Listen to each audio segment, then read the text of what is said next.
साथियों, पहलगाम का वह विभत्स क्षण आज भी राष्ट्रीय स्मृति को विचलित करता है।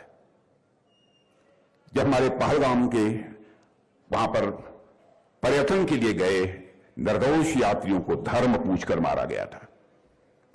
कितना क्रूर और अमानवीय संदेश उन आतंकवादियों ने दिया था। वह घटना मैं मानता हूं कि भारत की शांति प्रियता को ही चुनौती नहीं थी दे रही थी। आतंकवादी और उनके सरपरस्त यह मान बैठे थे कि भारत की शालीनता उसकी कमजोरी है, लेकिन वे भूल गए कि भारत गीता का देश है, जहां करुणा भी है और युद्ध भूमि में धर्म की रक्षा की प्रेरणा भी है। साथियों, हमने गीता के संदेश को याद किया कि अगर शांति के तप को, यदि शांति के तप को जीवित रखना है तो उसके भीतर शक्ति का ताप अनिवार्य है। यदि शांति के तप को जीवित रखना है तो उसके भीतर शक्ति का ताप अनिवार्य है।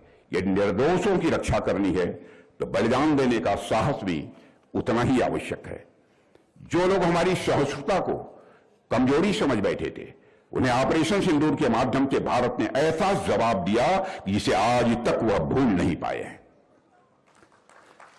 साथियों, हमने दुनिया को दिखाया कि भारत लड़ाई नहीं चाहता है, लेकिन यदि मजबूर किया गया तो भारत लड़ाई से भागता भी नहीं है और माकूल जवाब भी भारत देता है। साथियों, ऑपरेशन सिंदूर को मैं मानता हूं केवल एक सैन्य कार्रवाई नहीं थी, बल्कि वह भारत की आत्म प्रतिबद्धता, आत्मसम्मान और आत्मविश्वास की उद्घोषणा थी। भगवान श्री कृष्ण ने भी पांडवों को यही समझाया था कि युद्ध बदले की भावना या महत्वाकांक्षा के लिए नहीं, बल्कि धर्मपूर्ण शासन की स्थापना के लिए लड़ा जाना चाहिए। स्वधर्म, स्वदेश की रक्षा के लिए लड़ा जा सकता है। ऑपरेशन सिंदूर के दौरान हमने भगवान कृष्ण के संदेश का ही पालन किया है। मैं देवियों सज्जनों आपको बतलाना चाहता हूं। और इस ऑपरेशन ने पूरे विश्व को यह संदेश दे दिया कि भारत आतंकवाद के विरुद्ध न तो मौन रहेगा, न ही किसी भी सूरत में भारत कमजोर